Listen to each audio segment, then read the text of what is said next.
नमस्कार दोस्तों। तो आज हम हल करेंगे प्रश्नावली 12.3 का प्रश्न क्रमांक 10, जिसमें हमें कहा गया है एक समबाहु त्रिभुज ABC का क्षेत्रफल 17,320.5 सेंटीमीटर स्क्वायर है।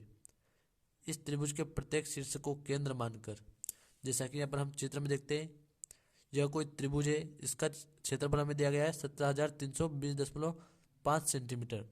यहाँ पर फिर हमें कहा गया इस त्रिभुज के प्रत्येक शीर्ष को केंद्र मानकर, यानी यहाँ पर यह त्रिभुज इसके प्रत्येक शीर्ष जो इनको हमने केंद्र माना तथा त्रिभुज के भुजा के आधे के बराबर की त्रिज्या लेकर एक वृत्त खींचा जाता है।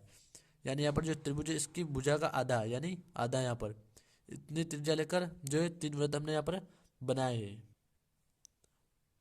तो यहाँ पर जो दोस्तों हमें छायांकित भाग का क्षेत्रफल ज्ञात करना है, तो यहाँ पर हम देखें ये वाला जो छायांकित भाग है इसका हम क्षेत्रफल ज्ञात करेंगे। उससे पहले यहाँ पर हम देखते हैं पाई का मान हमें 3.14 तथा √3 का मान जो है 1.73205 लेना है।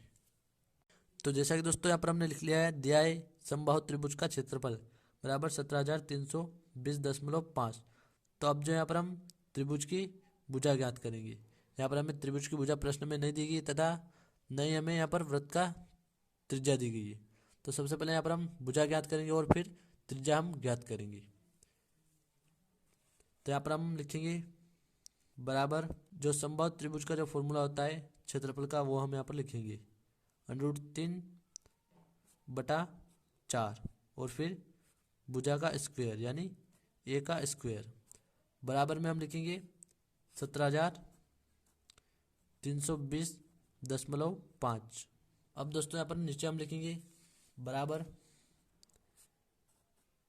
a का स्क्वायर बराबर, यहाँ पर जो अब हम देखेंगे 17,320 के बटा में कुछ नहीं है, तो यहाँ पर हम 1 लिख देंगे और √3 का गुणा हम इधर कर देंगे और 4 का गुणा 17,320.5 में कर देंगे। तो यहाँ पर हम लिखेंगे 17,320.5 और गुणे 4, इसके बटे में हम लिखेंगे √3। अब दोस्तों यहाँ पर हम नीचे लिखेंगे फिर से बराबर a का स्क्वायर, फिर बराबर में यहाँ हम लिखेंगे 17,320.5 और गुणे में 4, फिर इसके बटे में हम लिखेंगे √3 का मान। तो जैसा कि यहाँ पर हम देखेंगे √3 का जो मान हमें दिया गया है 1.73205, तो यहाँ हम लिख देंगे 1.73205। अब यहाँ पर हम दशमलव हटाएंगे, तो यहाँ पर हम इसके गुणे में लिखेंगे 1 और यहाँ पर दशमलव से इधर एक संख्या है तो यहाँ पर हम 1 0 लगा देंगे। इसी प्रकार से यहाँ पर हम 4 के गुणे में लिखेंगे 1 और यहाँ पर दशमलव से इधर 1 2 3 4 5 संख्या है तो 5 0 यहाँ पर हम लगा देंगे 1 2 3 4 5 और दशमलव हम हटा देंगे। तो दोस्तों अब जो यहाँ पर हम 1,73,205 से 1,73,205 को काट सकते हैं, तो यहाँ पर हम इसको काट देंगे। अब यहाँ पर हम देखें 1 0 से 1 0 को हम काट सकते हैं, तो इसको भी हम काट देंगे और यहाँ पर अब हम नीचे लिखेंगे फिर से बराबर a का स्क्वायर बराबर, यहाँ पर हम 4 का गुणा 10,000 में करेंगे तो यहाँ पर जो हमें 40,000 जो प्राप्त होगा। अब यहाँ पर हम देखें इस पर √ लगा हुआ है, तो हम लिखेंगे फिर से बराबर a पर से हम वर्ग है तो वर्ग हटाएंगे यहाँ पर हम, तो हमें प्राप्त होगा √40,000। अब यहाँ पर हम देखें 40,000 जो है 200 का वर्ग होता है, तो यहाँ पर अब हम लिखें a बराबर √200 गुणे 200 और फिर यहाँ पर हम लिखेंगे a बराबर 200, √ हटा देंगे, इसको हम एक बार लिख देंगे। यहाँ पर जो हम देखेंगे जो ये त्रिभुज इसकी एक भुजा हमें प्राप्त हुई 200 सेंटीमीटर। अब यहाँ पर जो हम वृत्त की त्रिज्या ज्ञात करेंगे, जैसा कि हमें प्रश्न में स्पष्ट कहा गया है कि वृत्त की त्रिज्या जो है त्रिभुज के भुजा की आधी है, तो यहाँ पर हम 200 में 2 का भाग दे देंगे, तो यहाँ पर हमें वृत्त की त्रिज्या बराबर 100 सेंटीमीटर जो है प्राप्त हो जाएगी। अब दोस्तों यहाँ पर हम चित्र में देखेंगे, यहाँ पर जो हम त्रिभुज का जो क्षेत्रफल है इसमें से माइनस करेंगे त्रिज्यखंड के क्षेत्रफल को। तो दोस्तों अब जो यहाँ पर हम छायांकित भाग का क्षेत्रफल ज्ञात करेंगे, तो उसके लिए यहाँ पर हम लिखेंगे त्रिभुज ABC का क्षेत्रफल, उसमें से हम माइनस करेंगे 3 गुणे त्रिज्यखंड का क्षेत्रफल। तो यहाँ पर हम देखेंगे चित्र के अंदर, तो यहाँ पर जो है ये हमारे पास त्रिभुज ABC है, इसमें से हम माइनस करेंगे तीन त्रिज्यखंड का जो है क्षेत्रफल। तो तीन त्रिज्यखंड यहाँ पर हम देखेंगे, एक ये, और यहाँ पर हम इनको नाम दे देते हैं पी एस, और यहाँ पर हम दे देते हैं टी। समझने में इससे हमें आसानी रहेगी। तो यहाँ पर हम देखें, एक त्रिज्यखंड है हमारे पास ए पी एस, तथा दूसरा है बी टी पी, और तीसरा है हमारे पास सी एस टी। तो इन तीनों का हम क्षेत्रफल माइनस कर देंगे त्रिभुज के क्षेत्रफल में। तो यहाँ पर हम लिखेंगे बराबर त्रिभुज का क्षेत्रफल जो होता है अंडर रूट।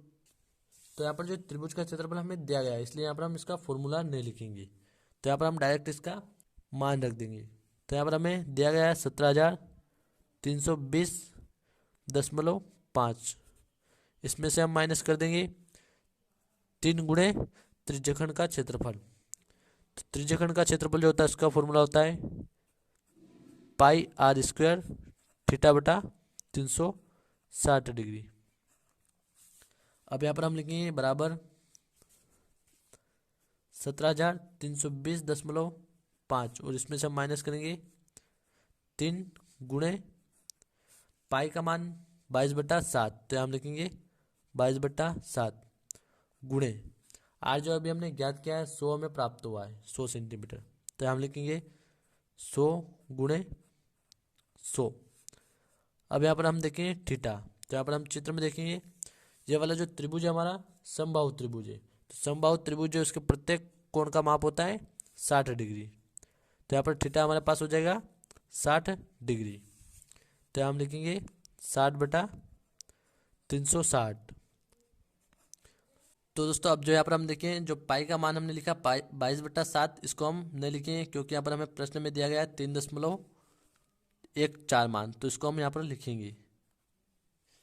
अब फिर से यहाँ पर हम नीचे इसको दोबारा से लिख लेते हैं 17,320.5 माइनस करेंगे 3 गुणे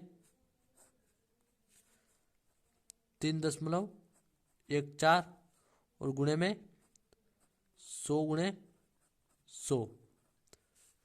यहाँ पर हम 60 से जो है 360 को काट देंगे। तो यहाँ पर हमें प्राप्त होगा 6, और अब हम इस 6 को जो है इनके बटे में लिख देंगे 100 के, और यहाँ पर हम ब्रैकेट लगा देंगे। और यहाँ पर हम देखेंगे दशमलव हटाएंगे तो बटे में 2 जीरो जो है बढ़ जाएगी। अब यहाँ पर हम 100 से इस 100 को काट सकते हैं, तो इसको हम काट देंगे। अब यहाँ पर जो 6 इसको हम 3 से काट देंगे इस वाले से, तो यहाँ पर हमें 2 प्राप्त हो जाएगा। फिर हम इस 2 से इस 100 को काट देंगे तो यहाँ पर हमें 50 प्राप्त हो जाएगा।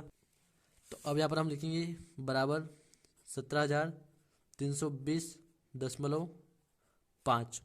इसमें से हम माइनस करेंगे 314 का गुणा हम 50 में करेंगे, तो यहाँ पर जो हमें 15,700 प्राप्त होगा। अब यहाँ पर हम 17,320.5 में से 15,700 को माइनस करेंगे, तो यहाँ पर हमें प्राप्त होगा 1620.5 सेंटीमीटर स्क्वायर। तो ये जो है हमारा उत्तर रहेगा। जैसा कि आप यहाँ पर देख पा रहे होंगे, ये छायांकित भाग का क्षेत्रफल रहेगा। तो उम्मीद करता हूँ दोस्तों आपको वीडियो अच्छे से समझ में आ गया होगा। धन्यवाद।